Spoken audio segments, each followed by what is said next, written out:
Welcome to episode 155. How are you doing in all aspects of life? Let's find out today. This is the Elevate Construction Podcast, delivering remarkable content for workers, leaders, and companies in construction wanting to take their next step.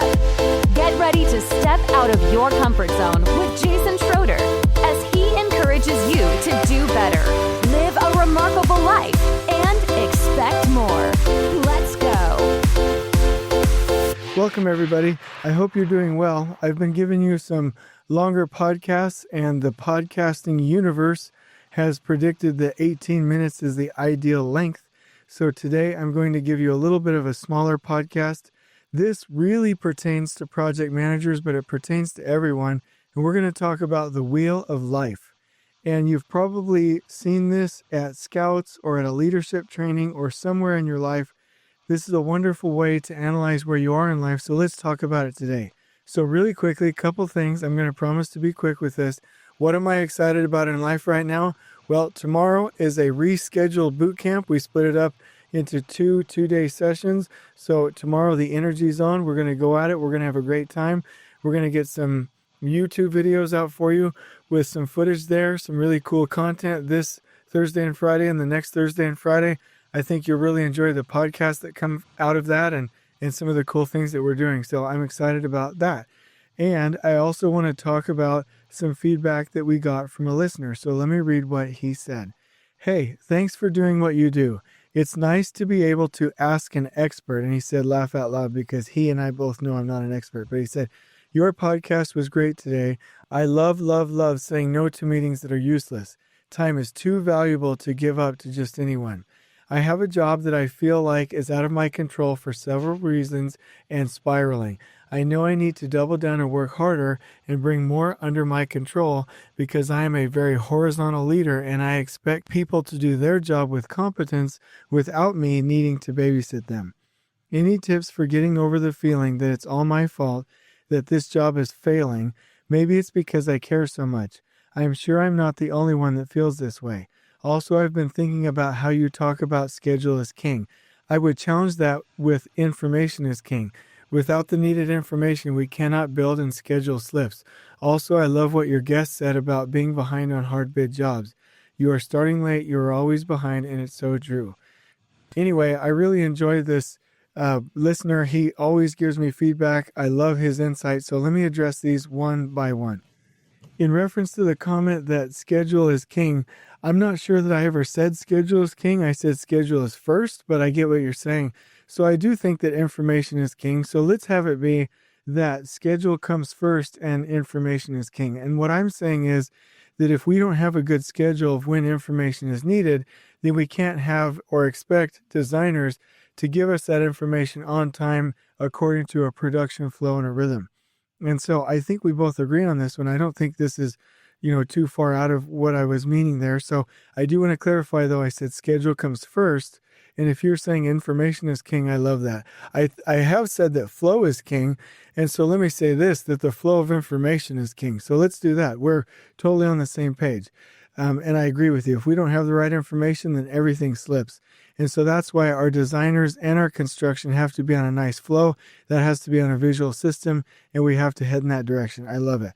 So you had said, any tips for getting over the feeling that it's all my fault that this job is failing? So I do have some insights, and I'm going to try this once. Try is the right word for me right now. I'm going to really give it my best effort here, and I hope that this answers the question. And I've covered this on a previous podcast, but everybody has the need for certainty, significance, love and connection, variation, and then growth and contribution. And the point of this is that everybody has a larger focus on one or two of those at any given time. Everybody is always going to have a certain amount of each of those human needs, but we focus on a couple of them, really two of them at a time, with more focus than the other ones. And what happens with us as human beings is that if we don't get what we need in those human needs, we go into the crazy 8 cycle of being sad and mad, sad, mad, sad, mad, or feeling down on ourselves. It looks different for everyone. And so I actually think that I can be of some value here because there was a time where I left a company to go do a different venture. And as soon as I left, about 3 days afterwards, all of the stress shed from me. But I was still working with mega projects, stressful situations, but the stress was gone. What I realized was there wasn't any more obligation from other human beings that gave me my significance. I immediately had my significance from my new venture. And so the people that were lording over me and expecting things and that I was trying to impress, that was gone. And so no longer was this cycle happening where I want significance from people. I get significance when all of my projects are going well. And so then I'm happy versus those people that are over me, my bosses, the CEO or whatever. I want significance from them and my job isn't going well, and so I know I'm not getting that, and I'm nervous about what they would think, and so I go into this crazy 8 cycle of being sad and mad. So my advice is that all human beings have human needs, and right now you may be affecting a little bit of this. You need significance and certainty in a situation where there's chaos and it's spiraling out of control because of external conditions, and it makes you nervous because the people that you're trying to progress on your way up the chain or on your way up the ladder or on your way up the corporate ladder, which there's nothing wrong with that, it's stressing you out because of what they would think of you. Now, depending on the person, that might not go away. You're probably just going to have to hustle and dive in, and the only thing that would give them a feeling of praise for you and that would give you that significance is going in and being like playing savior with the job and saving it for everybody, probably burning out your family a little bit and going the extra mile and working a ton of hours. That's probably the only way that you can get through this situation and still have your significance. Now, if you're like, I'm not going to burn out my family, I need to be not stressed, then you have to change your focus from certainty and significance to growth and contribution. And you have to say to yourself, yes, I have a fear. I see you there, fear. And let's use that fear to guide me in a direction where I'm better rally the team. Instead of fighting against the fear and say, I shouldn't be fearful, I shouldn't be fearful, say, yeah, it's a tough situation. I'm nervous. Give it a voice. Let it stay. We're never going to be rid of fear, and rechannel that fear. And focus on change your paradigm towards rallying the team and focusing on growth and contribution, meaning you and the team are going to grow in this challenge, and you're going to focus on contribution by really making sure that you're contributing to the success of other people in this bad situation. So typically what I would do is rally the team, have better meetings, increase communication, and go together as a team. And I would probably implement Scrum on the project instead of playing savior by myself and fixing the project and working a ton of hours to maintain my certainty and significance. But if you're like that close to your next promotion and you don't want to upset some fickle bosses, then maybe you might just have to put in the time. But my advice is, or my tips for getting over the feeling that it's your fault, is that basically you've defined success by the fact that you have perfect jobs. And that will always be a frustration for you until you define success, that you're supportive and you're helping and you do your best, and you realize that all projects have problems. So until the company or your leadership or you or all of them together redefine success for you in your role, you are going to feel, get tipped over for feeling that it's your fault, because that's how you've defined success. You define your significance and your certainty by, are my jobs going well, and do the leaders of the company and the supervision give me praise and credit and recognize me for having good jobs. And the problem with that is, in construction, we can never guarantee that we'll always have good jobs.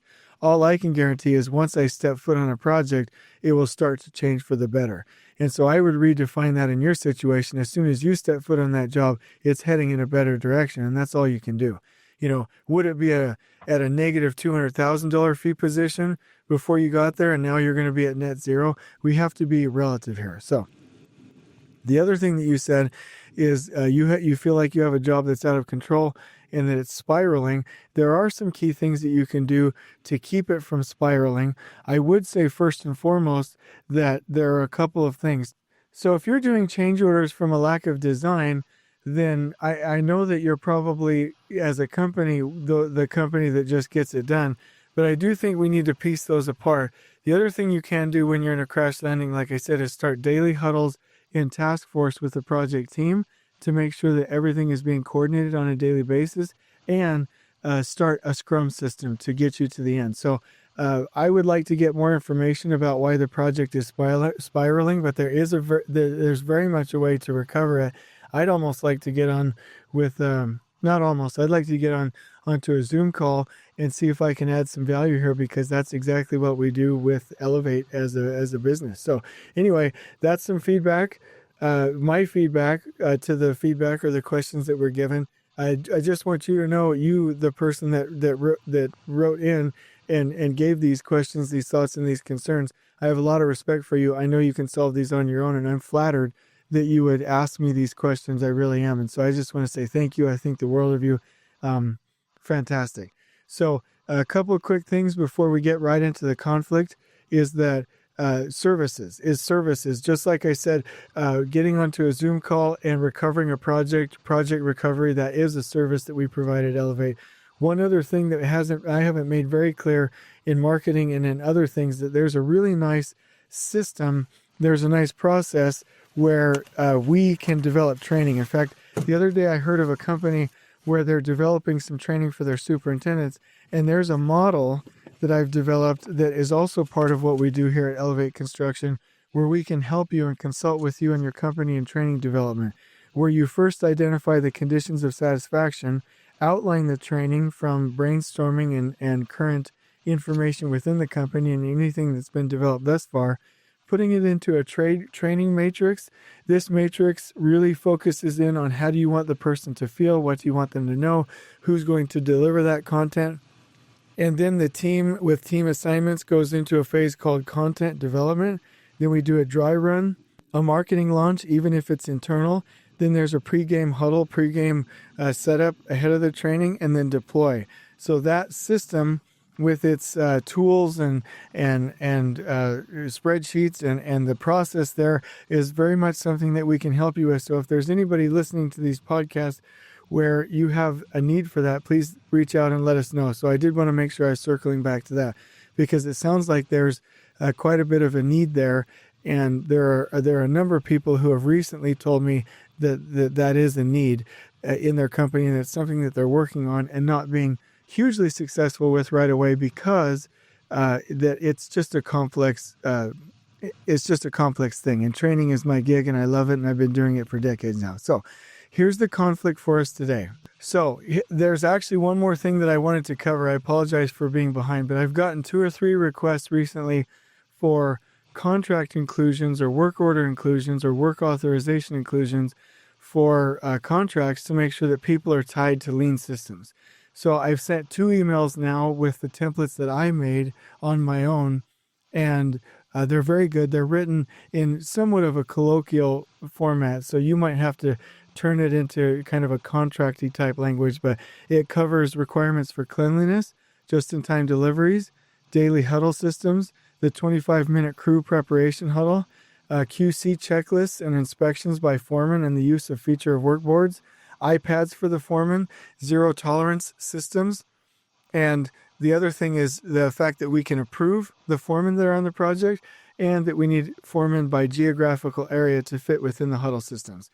So if you need that, please email me at jason@elevateconstructionist.com. I think I'm going to put this on the elevateconstructionist.com blog, so that you can just go pick it up from the website. Ooh, there's one more thing. Dang it.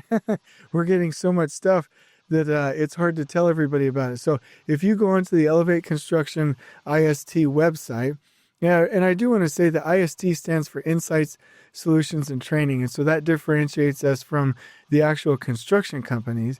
But there's a page on there. Once it loads, if you go to the 3 little bars to the bottom right, you go into Field Resources.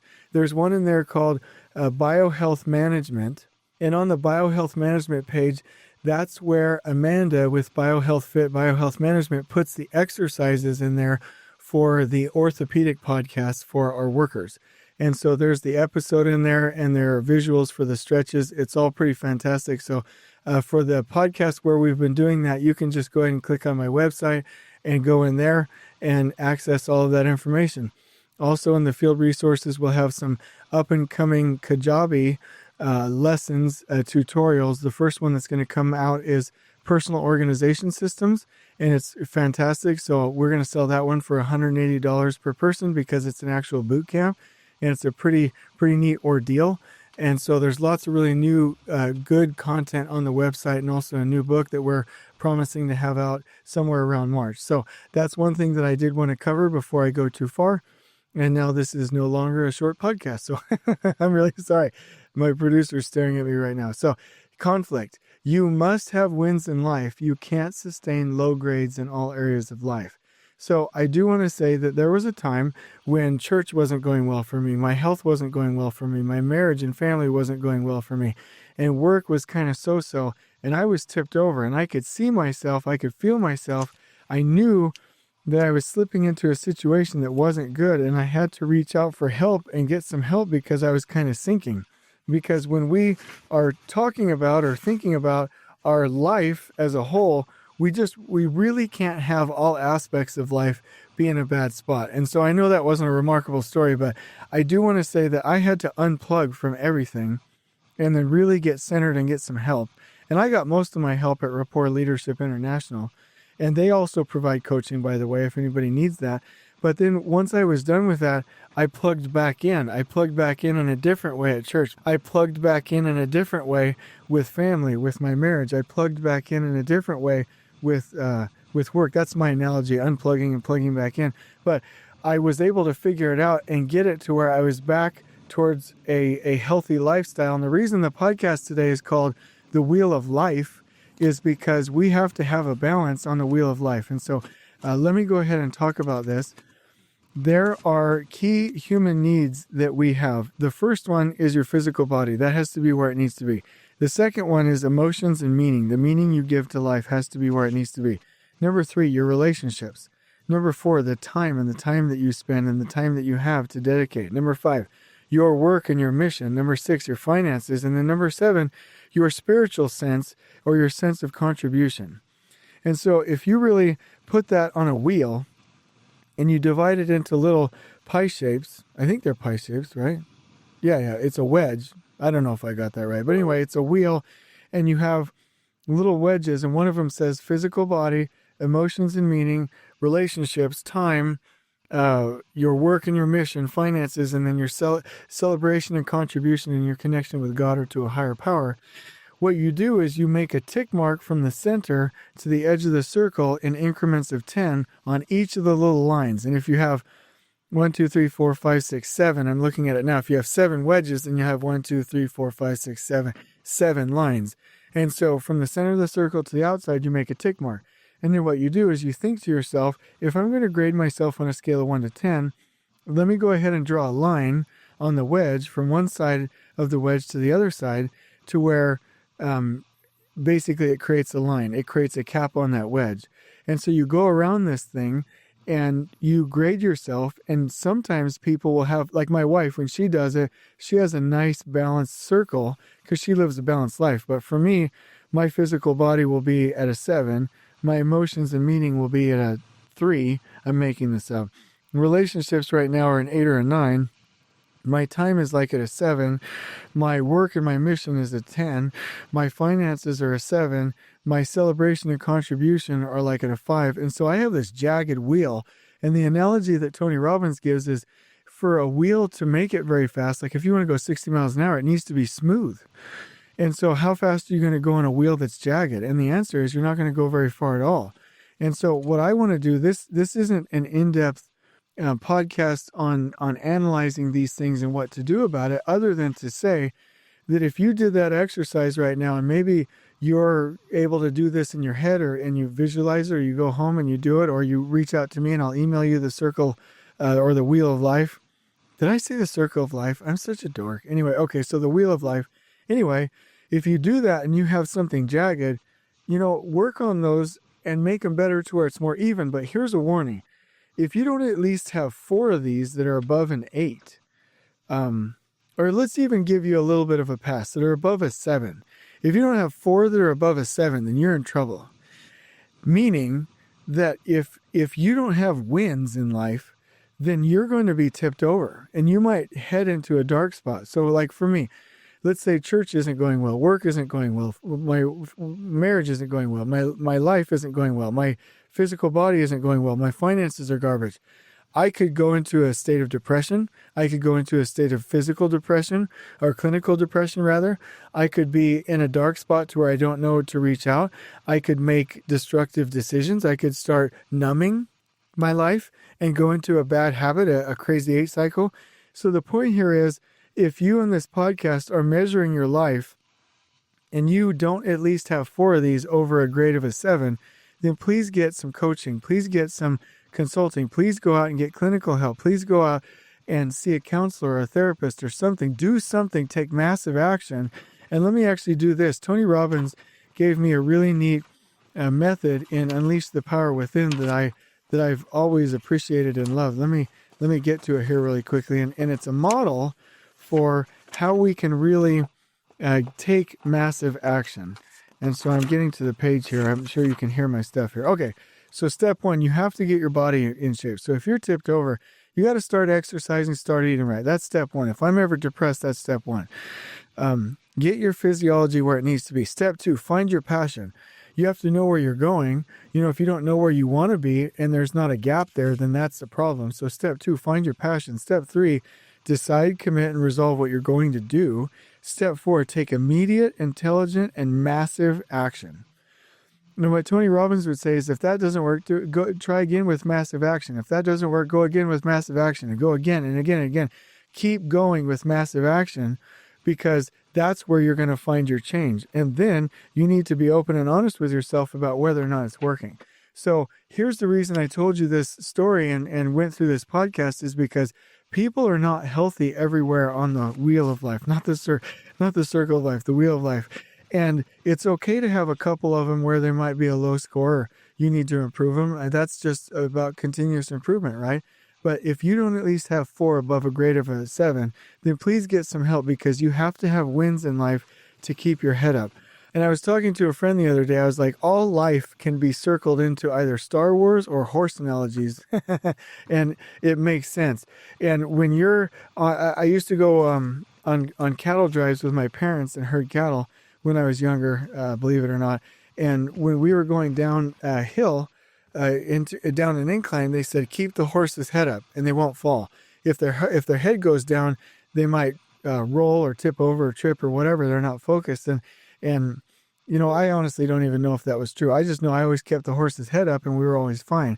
But really, with a human being, and especially at work, if you don't keep your head up, you're not going to be fine. And keeping your head up means that we have those scores high enough to where you feel like you have some wins. And if you don't have some wins, get some help. And there's nothing wrong with needing help. That's such a myth. We don't need you to be the confident captain. If you're a church leader, a work leader, or a leader in your home, or a leader in an organization or whatever, and you're like, I got to be strong, be a confident captain, you do not have to do that. That you are authorized at times. You should give yourself the latitude to sometimes to be weak, to cry, to be sad, to be tipped over, to be in a down spot, and to need help.